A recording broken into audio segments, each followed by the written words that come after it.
Where is the leftist liberal forgiveness and tolerance when somebody has the guts and the decency to admit that they had a problem, admit that they had an impure or evil thought, and even confessed it to others and sought help for it?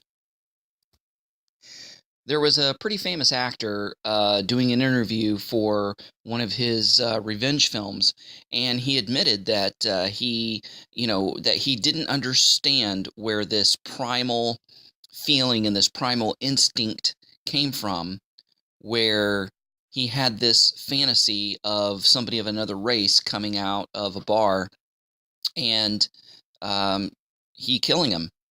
Well, of course, this outraged the ethnicity he was talking about. It outraged him.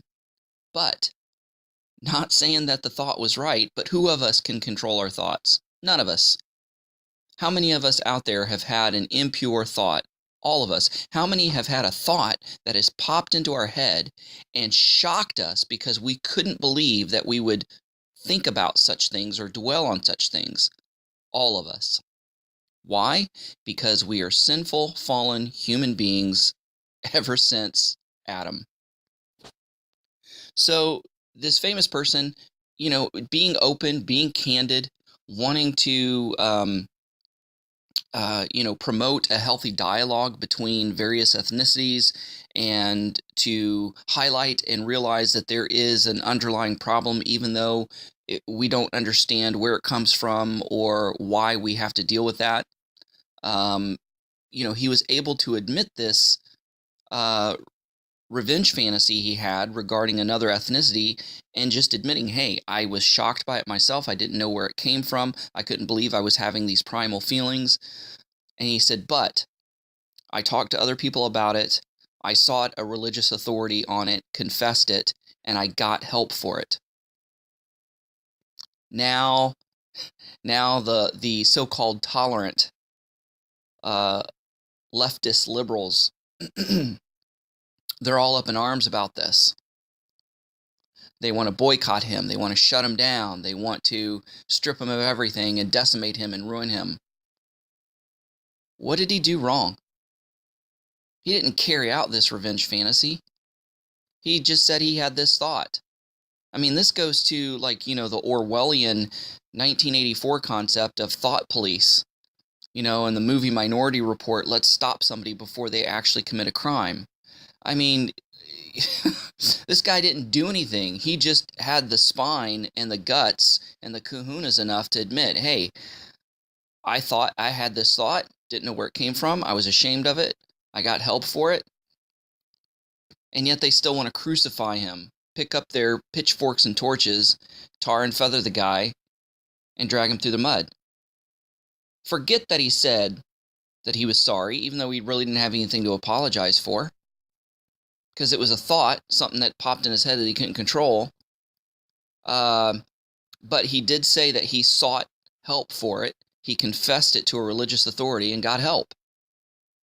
So where is the leftist liberal tolerance and forgiveness that they all preach about when there's inmates who's murdered, raped, and killed people that are on death row? Where there's illegal immigrants who's done those same things, or Islamic extremists who have done those same things. And yet they're like, oh, well, we've got to understand, they're persecuted and understand where they come from and understand how they feel. If you were in that position, you would do the same thing or feel that way too, excusing them.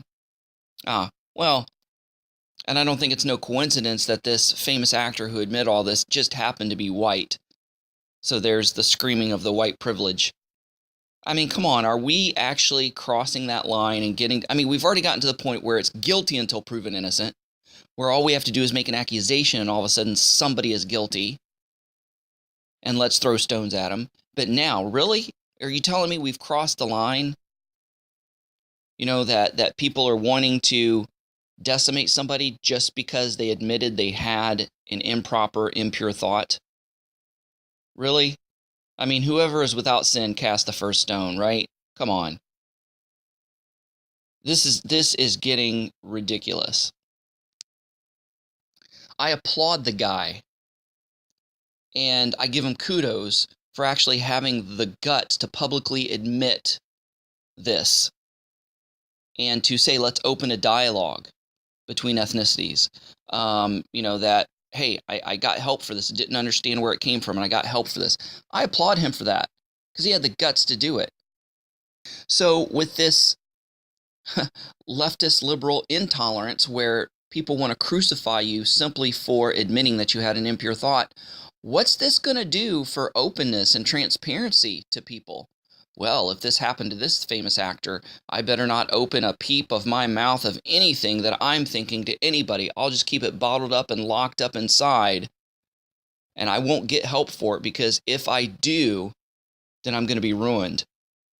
Yeah, that's really going to help society. That's really going to do a lot for society. That's really going to help us as a people and as a country and as a nation, where we make people afraid to speak their minds and their hearts because they're afraid they're going to get punished for a thought. God doesn't even punish us for a thought, because God realizes that sometimes thoughts don't come from us. Thoughts come from one of three places. They either come from ourselves, and these are mostly observational, instinctive thoughts. I'm sleepy. I'm hungry. I'm tired. Oh, look at that red balloon. Oh, I think I'm going to go for a walk. Oh, I think I'm going to watch TV or make a sandwich. Okay, those are your thoughts. But you can get a godly thought. You can get an inspirational, revelational thought from God. Because Peter, when Yeshua, Jesus asked, who do men say that I am? And his disciples were like, well, some say you're John the Baptist, returned from the dead. Some say you're Elijah. Some say you're another prophet. He's like, yeah, but who do you say I am? And Peter said, you're the Messiah. You're the Son of God. And he said, blessed are you, Simon Bar-Jonah. Blessed are you, Simon Peter. For flesh and blood did not reveal this to you. This was not your thought. It didn't come from a human being. He said, but this thought came from God. And in that same passage, Jesus said, oh, by the way, I'm going to be crucified. I'm going to be arrested, put on trial, killed. And Peter said, no, may this never be. This will never happen. We're not going to let it happen.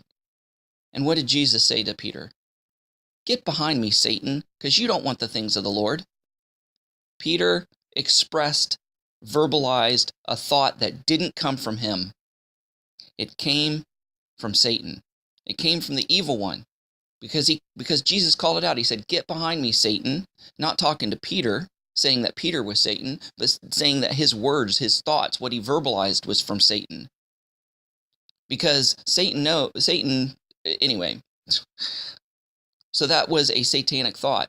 So if we have impure thoughts, sinful thoughts, racial thoughts, our human nature helps facilitate that, and sometimes they may come from us, but a lot of times evil thoughts that pop in your head and come out of the blue, like described by this famous actor, I don't know where it came from.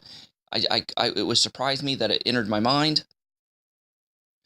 For instance, there's been times when I was a teenager, as I was reading the Bible, the thought would come into my head, piss on this Bible, spit on this Bible, stomp on this Bible, and I felt guilty, and I was shocked at myself, and I started putting myself down, condemning myself.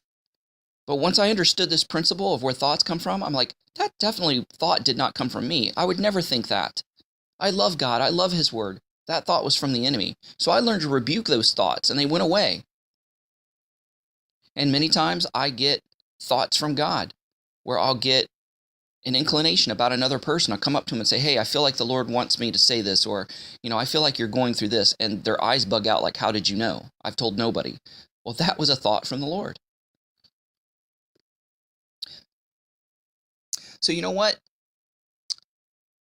Even God is merciful to be able to forgive you of your thoughts, your evil inclinations. But yet mankind, we've gotten to the point where we're not tolerant of even somebody's thoughts, let alone their worldviews, opinions, what have you. And now we're going to be intolerant and be unforgiving and hold against people thoughts that pop into their head. God doesn't even do that. Come on now. Guys, we need to band together. We need to stand up against this illogical, ridiculous onslaught on privacy, on individuality, on people having a right to a thought or opinion or a worldview, no matter if you agree with it or not, whether it's right or wrong or not. I mean, this is basic freedoms that we're discussing here and fighting for here, and that we've got to stand up against, the liberal media that wants to make it popular to crucify somebody because of an impure thought they had. Impure thoughts, they're the ones who make impure thoughts a reality. They bring impure thoughts into this world, the liberal media. But yet, no, they're saying that it's okay. Adultery's okay. Homosexuality's okay. All this stuff's okay that we're showing on network television, prime time. Not even dare mention the stuff that's after dark on the specialty channels. But yet it's the liberal media that's bringing these evil things out and calling them good. Isaiah said, woe to those who call good evil and evil good. They're saying, oh, no, this stuff's okay, but you can't think about this. You can't even discuss or talk about this. Hypocrites. Hypocrites. And we've got to stand up against this. Persecution's coming, folks. Maybe coming sooner than we think. 1984, the Orwellian world is here. Hey guys, thanks for listening. Love you guys. Go out there and have a great day. God bless. Abraham'sDescendants.com. Getting back to the first century in a 21st century way. Thanks for watching. Don't forget to press the like button as well as the subscribe button if you haven't done so already, and the notification bell that'll let you know every time I make a new video. And don't forget to share this with a friend. Also, visit our website at Abraham'sDescendants.com. Thanks. Shalom. Thanks for watching. Stay connected by subscribing to our other social media accounts and visiting our website at Abraham'sDescendants.com.